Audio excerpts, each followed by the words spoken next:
Bonjour, bienvenue sur la chaîne Résistance. Nous sommes en 2025 après Jésus-Christ. Toute la Palestine est occupée. Toute la Palestine, non. Une petite enclave peuplée d'irréductibles Palestiniens résiste encore et toujours contre l'envahisseur génocidaire et colonisateur. Et la vie n'est pas facile pour les colonies de peuplement d'Eretz, de Sderot, de Beersheba et d'Ashkelon. Générique. Palestina och krossa sionismen. Leve Palestina och krossa sionismen. Leve, leve, leve Palestina. Leve, leve, leve Palestina. Leve Palestina och krossa sionismen. Leve Palestina. Nous avons le plaisir de recevoir comme premier invité de la chaîne Résistance le coprésident et cofondateur de l'association Capgipo Euro-Palestine, Nicolas. Monsieur Nicolas, bonjour. Bonjour. Alors peut-être quelques mots pour vous présenter pour toutes celles et ceux qui ne vous connaissent pas encore. Vous avez résumé l'essentiel. Je m'appelle Nicolas Chachahani. J'ai 77 ans bientôt. Je suis retraité, père, grand-père. J'ai exercé les professions de journaliste, libraire, et puis, depuis maintenant près d'un quart de siècle, je suis l'un des animateurs de l'association Euro-Palestine. Très bien. Alors justement, on va parler de cette association Euro-Palestine. Alors, le vrai nom de l'association, c'est Capgipo, hein, c'est ça. Donc, est-ce que vous pouvez nous préciser que veut dire ces lettres? Alors, notre association est née au tournant du siècle, à savoir avec un certain nombre de personnes qui étaient sensibles à la question de la Palestine, d'Israël-Palestine, mais qui, au cours des années 1990, de la décennie 1990, on fait partie des gens qui, dans l'ensemble, ont cru à la possibilité d'un compromis dans le cadre de ce que l'histoire et le public connaissent comme les années d'Oslo, la décennie des accords d'Oslo, signés au début des années 1990 par la direction de l'Organisation de libération de la Palestine et son président Yasser Arafat, et la direction israélienne dont les personnages de l'époque les plus connus s'appelaient Yitzhak Rabin et Shimon Peres notamment. Un compromis signé sous l'égide en particulier des États-Unis, qui était censé dessiner au cours de la décennie l'avènement d'un État palestinien en Cisjordanie, à Jérusalem-Est et dans la bande de Gaza. Sauf qu'il s'est révélé que ce compromis était une illusion, parce que la direction israélienne n'avait jamais envisagé qu'un État palestinien puisse voir le jour. Et ce processus donc a duré et a dégénéré au cours des années 1990, avec un développement effréné de la colonisation israélienne en Cisjordanie, et jusqu'à ce que, à la fin de ces années, ce processus, on va dire, s'effondre, et que les uns et les autres, à commencer par l'opinion palestinienne elle-même, perdent les illusions qu'elle pouvait avoir sur un tel processus. Et donc, on s'est retrouvé, un certain nombre de gens, avec, ici en France, mais aussi ailleurs dans le monde, ce réveil brutal des illusions. Et donc, je parlais il y a 2-3 minutes du tournant du siècle. En ce qui nous concerne ici en France, oui, en 2001, nous avons été un certain nombre d'amis de la Palestine à nous réveiller sur ce front-là et à engager de premières manifestations, premières réflexions, etc., qui ont abouti début 2002 en ce qui nous concerne au lancement d'appels publics sur la question. Des appels publics pour une paix juste et immédiate au Proche-Orient, qui ont recueilli, début 2002, de très nombreuses sympathies. Ces appels ont été signés par des dizaines et des dizaines de milliers de personnes, dont des personnalités très connues du grand public, dans le monde artistique notamment, avec Juliette Binoche, par exemple, Isabelle Adjani, de très nombreux artistes, de très nombreux scientifiques aussi, le professeur Léon Schwarzenberg, le professeur Laurent Schwartz, qui était quasiment l'un des mathématiciens les plus célèbres au monde.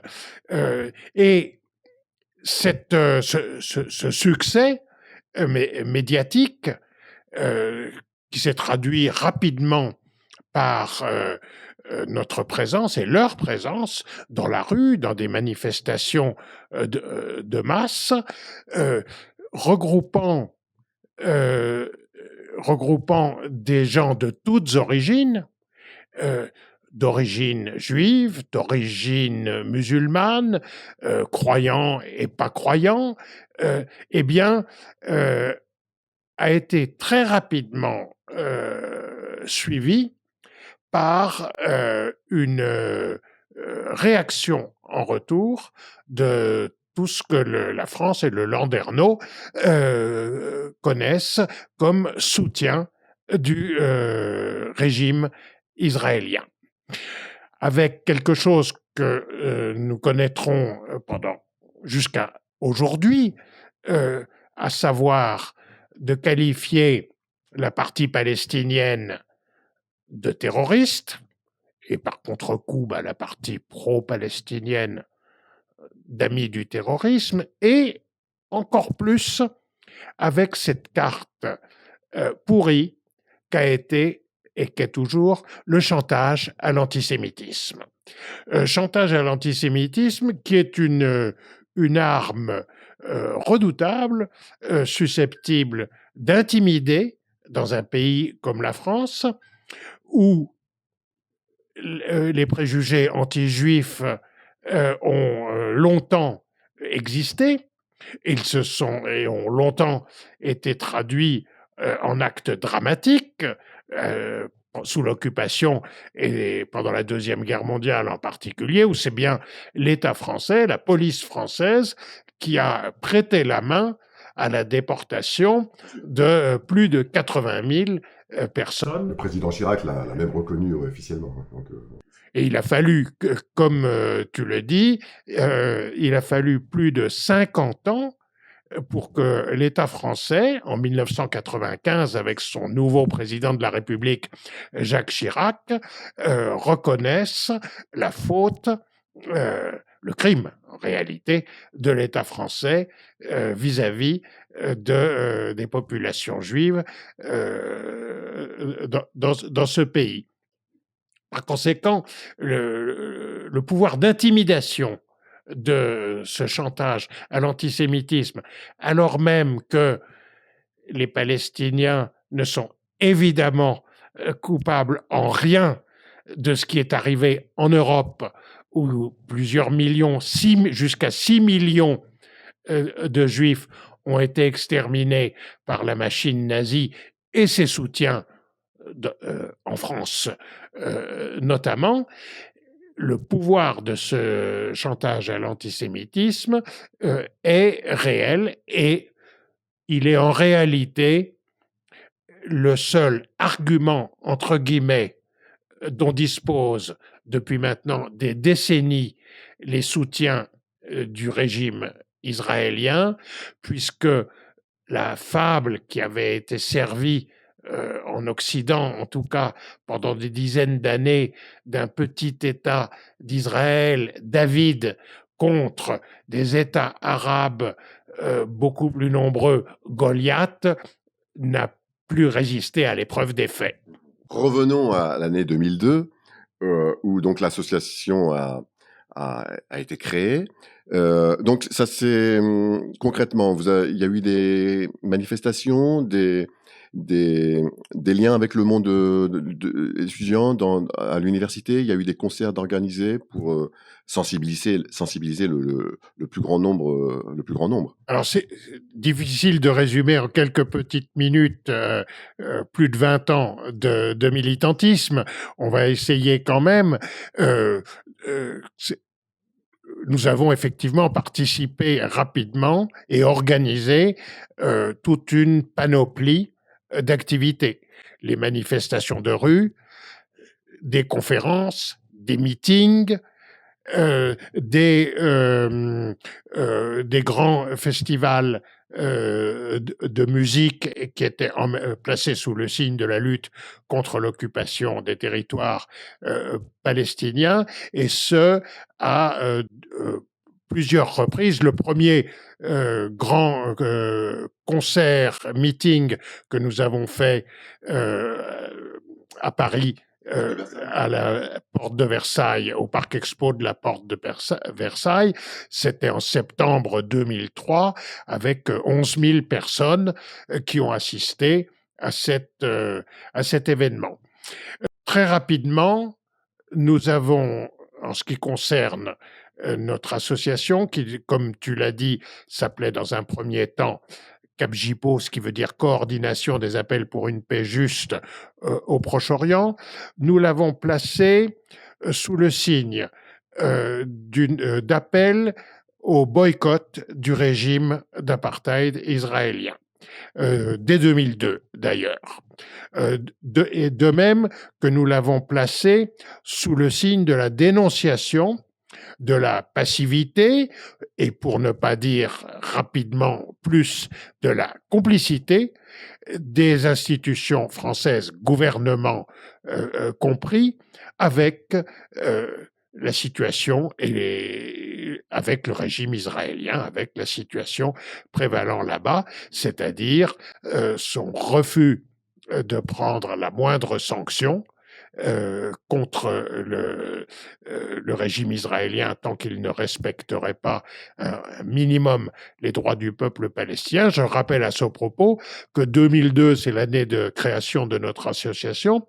C'est aussi l'année où au Parlement européen, en avril 2002, est adoptée à la majorité une motion, une résolution suspendant un accord euro-israélien, un accord d'association euro-israélien, au motif justifié qu'Israël n'en respectait pas les clauses, et en particulier son article 2, puisque cet accord supposait que chaque partie devait, outre les collaborations économiques, scientifiques, etc., devait respecter les droits de l'homme. Et cette résolution adoptée par le Parlement européen, eh bien, le gouvernement français, comme les autres gouvernements de l'Union européenne, l'ont foulée aux pieds, l'ont considérée comme lettre morte, alors que c'était l'expression de parlementaires élus par le suffrage universel dans nos différents pays, dont le nôtre, la France. Donc, nous sommes donc dans les années 2002 et on m'a parlé d'une liste, hein, c'est ça, puisque c'est une année d'élections européennes, l'année 2002. Non, c'est pas l'année 2002. Ah, je me suis trompé dans mes fiches. Donc, c'est en quelle année que vous êtes présenté aux élections européennes? Avec donc le titre Euro-Palestine, c'est ça? Parmi nos activités, il y a eu notamment cette campagne à l'occasion des élections européennes de 2004, où, avec d'autres militants qui n'appartenaient pas à notre association, nous avons formé une liste que nous avons intitulée Euro-Palestine. Entre autres parce que CAPJPO, CAPJPO, présente quelque chose de relativement illisible, voire inaudible, quand vous faites une campagne grand public. Donc cette liste s'est appelée Euro-Palestine. Elle comptait des membres de notre propre association et d'autres qui appartenaient soit à d'autres associations, soit dans la société civile. C'était le cas, par exemple, de l'humoriste. C'était le cas, par exemple, de l'humoriste Dieudonné. Nous avons fait, en 2004, la campagne des élections européennes Euro-Palestine avec Dieudonné. Dieudonné, qui était un antiraciste absolument impeccable. Donc un militant antiraciste à l'époque, effectivement, qui effectivement s'est même présenté contre dans des élections locales à Dreux. Contre un élu du Front National à l'époque. Donc, effectivement, Dieudonné apparaissait effectivement comme un militant antiraciste, effectivement. Ah ben, Dieudonné était un militant antiraciste à travers son humour, à travers, comme tu l'as dit, des prises de position électorales dans le département d'Eure-et-Loir. Et c'est quelqu'un qui a commencé à avoir des ennuis avec le lobby israélien, non pas parce qu'il faisait des vannes sur les Juifs, ça il en avait fait comme toute sa palette de sketchs l'illustre, sur les musulmans, sur les Africains, sur les Français, etc. Son duo avec Elie Semoun, notamment en duo avec Elie Semoun. Il a commencé à avoir des ennuis quand il a fait des sketchs s'en prenant aux colons israéliens de la Palestine. Et à avoir des ennuis sérieux, puisqu'il y a eu des émeutes contre ces spectacles, avec des enfants blessés, etc., etc. Et nous avons rencontré Dieudonné début 2004. Nous avons fait une campagne électorale ensemble pour Euro-Palestine en juin 2004, au cours de laquelle il est resté ce qu'il était initialement, c'est-à-dire un militant antifasciste, antiraciste, anticolonialiste, avant que, sous des influences de personnages peu recommandables, notamment un nommé Alain Soral, Dieudonné se mette fin 2004 à déraper sérieusement pour faire le buzz. Et c'est à cette occasion que notre collaboration, qui avait duré donc plusieurs mois, s'est interrompue et qu'il n'en a plus été question au cours des 20 années qui viennent de s'écouler. Je voulais te demander aussi, alors rapidement, on va pas balayer ces 22 années d'existence de l'association, mais rapidement, si tu pouvais nous faire le bilan des victoires, des hauts faits d'armes de cette association, puisqu'elle en a remporté quelques-unes quand même, et voilà, ça serait bien de montrer effectivement que cette association a eu quelques réussites quand même. Alors, je mettrai l'accent en premier lieu sur ce qui est notre campagne principale depuis des années et des années maintenant, à savoir le boycott dans le cadre de la campagne internationale BDS, qui signifie boycott, désinvestissement, sanctions. Nous avons, tu vois le devant de mon polo aujourd'hui, Free Palestine, à l'arrière, il y a marqué boycott Israël.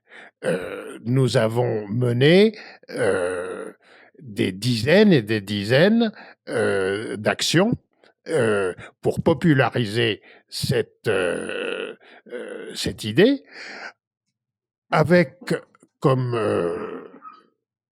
présupposé que parmi les outils dont disposent, en dehors de la Palestine occupée, les amis, les soutiens de ce peuple martyr, eh ben, le boycott est l'une des armes de choix pacifique, non violente, qui s'ouvre à eux. Ces actions de boycott des produits made in Israel, elle nous a emmenés notamment dans les hypermarchés, où nous avons dénoncé la présence de ces produits. Elle nous emmène dans les pharmacies, puisque l'une des cibles de la campagne de boycott que nous menons, c'est contre les médicaments génériques du laboratoire israélien Teva, et nous ont valu, comme on pouvait s'y attendre, nous ont valu des attaques féroces et des plaintes réclamées par les officines pro-Israël en France, mais articulées par les autorités françaises, qui se sont ainsi rendues complices qui ont fait le service que lui demandaient les officines israéliennes.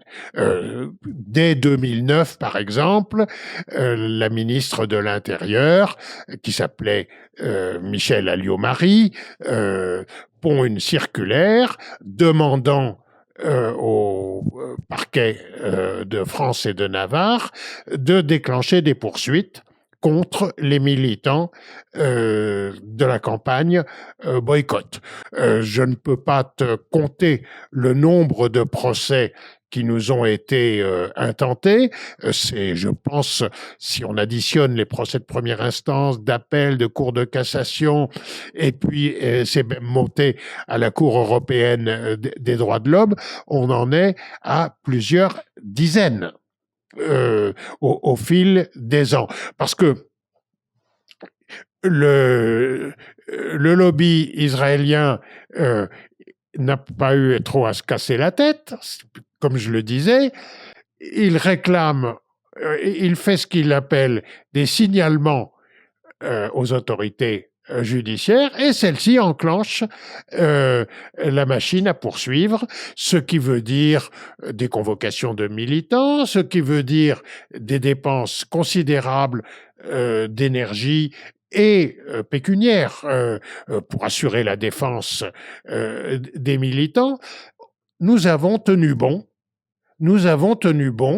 et nous avons fini par gagner, à savoir, nous avons gagné tous nos procès, et le droit et la légitimité de l'appel au boycott de l'État d'Israël a été clairement confirmée, mais assez récemment, il y a environ 2 ans. C'est-à-dire que cette bataille politique et judiciaire, elle s'étend sur une vingtaine d'années, du coup.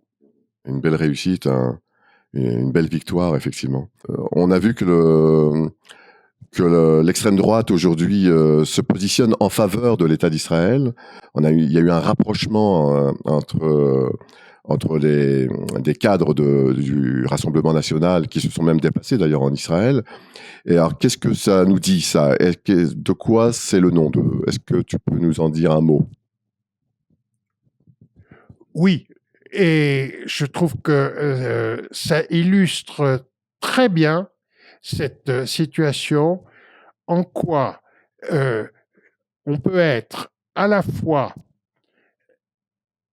soutien du régime colonial israélien, et je dirais en 2025 du régime colonial génocidaire israélien, et avoir historiquement des bases incontestablement antisémites, incontestablement anti-juives. Euh, et d'ailleurs, ça remonte à très loin. Le fondateur du Front National, le cofondateur du Front National, Jean-Marie Le Pen, était un homme qui avait une détestation incontestable pour les personnes juives. Cela ne l'empêchait pas, dès 1956, il était jeune député fasciste à l'époque, dès 1956, de prendre parti pour Israël, tout en étant foncièrement anti-juif et tout en étant foncièrement entouré de gens qui avaient été des collaborateurs, certains d'entre eux avaient même été des Waffen-SS. Alors, c'est pour ça que je dis que ça n'est pas étonnant que l'extrême droite d'aujourd'hui soit alignée derrière l'extrême droite israélienne au pouvoir, tout comme le reste de l'establishment politique français, à l'exception, si on prend les grands partis, à l'exception de la France insoumise, sont peu ou prou alignés sur le régime génocidaire israélien. Donc, de ce point de vue-là, j'aurais tendance à dire que l'extrême droite française n'est même pas plus coupable que les autres, puisqu'ils le sont tous complices. On arrive à la situation d'aujourd'hui, après donc le 7 octobre 2023, la situation est devenue dramatique, est devenue apocalyptique à Gaza, notamment, mais en Cisjordanie aussi. Comment tu vis ces moments, comment tu vis ces événements? De quoi le génocide en cours à Gaza est-il le nom? Je crois que tu l'as dit, le génocide, c'est le génocide. C'est la plus haute marche du crime. Et on est dedans. Et alors, je suis comme individu, comme des millions d'entre nous, et peut-être des milliards à la surface de la planète, terriblement choqué, indigné par ce génocide qui se déroule en direct et avec la complicité ouverte de nos propres régimes, lesquels ont le culot de se prétendre des régimes démocratiques et qui violent, qui se rendent eux-mêmes complices. Par exemple, notre association, Capgipo Euro-Palestine, mais plus connue sous le nom de Euro-Palestine et de notre site europalestine.com, notre association a dénoncé il y a quelques mois, publiquement auprès de la Cour pénale internationale, des dirigeants français, nommément le président de la République Emmanuel Macron, le Premier ministre de l'époque Gabriel Attal, le ministre des Affaires étrangères Stéphane Séjourné. Nous avons porté plainte contre eux pour complicité de génocide auprès de la Cour pénale internationale parce qu'ils ne remplissent pas leurs obligations qui ont été édictées dès le début, si je puis dire, du génocide en janvier 2024 par la Cour internationale de justice qui a pris une ordonnance enjoignant tous les États partis à ce tribunal, qu'on appelle le tribunal mondial, de prendre toute mesure pour prévenir la commission d'un génocide contre le peuple palestinien. Je voudrais qu'on dise un mot sur la situation en Cisjordanie. Est-ce que tu as des informations particulières puisque on sent bien que la Cisjordanie, comme à Gaza, on sent qu'il y a que la colonisation continue, que les méthodes militaires sont un peu empruntées à celles de Gaza, qu'on parle de personnes déplacées, de destruction d'infrastructures, et même d'un projet d'annexion qui se confirme avec une colonisation accrue. Qu'est-ce qu'on peut en dire de la situation en Cisjordanie et en quoi ça peut la différencier de celle à Gaza? Mais il est incontestable que la situation de la Cisjordanie occupée s'est très brutalement détériorée dans la foulée du démarrage du génocide sur la bande de Gaza. Les chiffres, plus de 1000 Palestiniens de Cisjordanie ont été assassinés depuis octobre 23. Les destructions sont indescriptibles. Elles n'ont pas atteint le niveau de ce qui se passe dans ce minuscule territoire qu'est la bande de Gaza, mais les tortures, les arrestations, les destructions, notamment des camps de réfugiés palestiniens qui se trouvent en Cisjordanie.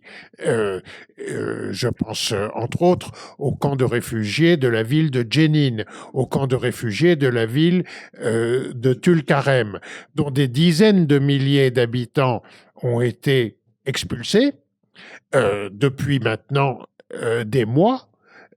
Et se retrouvent sans rien. Ils ont été expulsés avec la chemise qu'ils avaient sur le dos et les bulldozers de l'armée israélienne sont à l'œuvre actuellement pour la destruction totale de ces camps et d'autres bâtiments, bien entendu, à l'extérieur des camps de réfugiés, dans les différentes villes de Cisjordanie.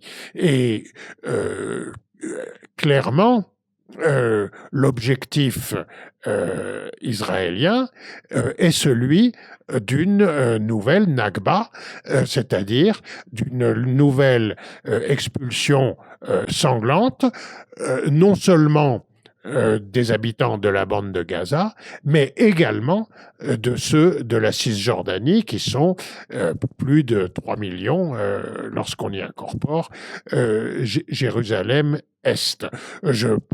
À ce propos, nous suivons la situation avec une énorme inquiétude. Par exemple, nous avons énormément de mal depuis octobre 23 à avoir des liens avec certains de nos correspondants en Cisjordanie, parce que les arrestations ont été très nombreuses, les assassinats ont été très nombreux, et on a dans la tête des informations publiques qui nous font froid dans le dos. Par exemple, l'information selon laquelle le nouveau président américain Donald Trump a reçu des centaines de millions de dollars de subventions de la part d'une milliardaire israélo-américaine qui s'appelle Myriam Adelson, en échange de l'engagement, s'il était élu, et c'est le cas depuis janvier dernier, en échange, s'il était élu, de l'approbation de l'annexion pure et simple de la Cisjordanie. Oui, alors, On va pas revenir sur le plan surréaliste le projet surréaliste de Trump à Gaza. Hein, bon.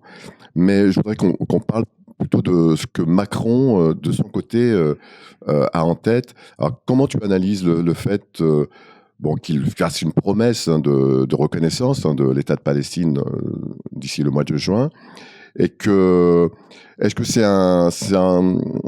il joue une autre carte que celle de Trump, ou est-ce que tu penses que il a un vrai projet pour la région?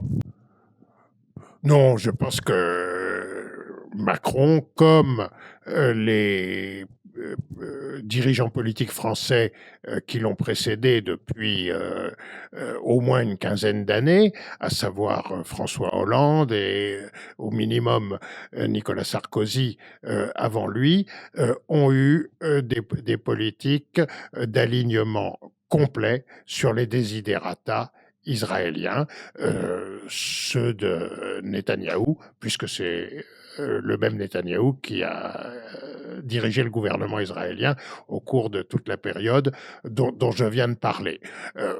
Pour rappel, dans le sillage d'octobre 23, Emmanuel Macron a été jusqu'à proposer une coalition militaire internationale avec soldats français, donc pour accompagner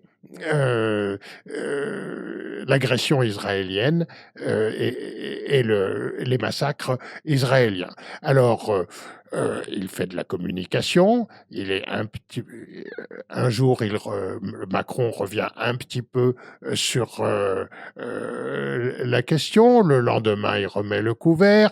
Il nous présente l'éventuelle perspective de reconnaissance par la France d'un État de Palestine comme une grande avancée et quelque chose de courageux et d'audacieux. En ne nous rappelant pas qu'à ce jour, déjà plus de 150 pays ont reconnu cet État de Palestine. Le fera-t-il? Ne le fera-t-il pas? Je n'en sais rien. En tout cas, je peux avoir des doutes sur la question. Et malheureusement, cette reconnaissance de l'État de Palestine, dès lors qu'elle ne s'accompagne pas de mesures, de contraintes vis-à-vis d'Israël, ne sert quasiment à rien. Bien, je crois qu'on peut terminer l'interview là. Merci beaucoup Nicolas pour cette interview très, très éclairante. Et on te dit à très bientôt. Et je vous dis à très bientôt, au revoir et suivez-nous. Au revoir. Vi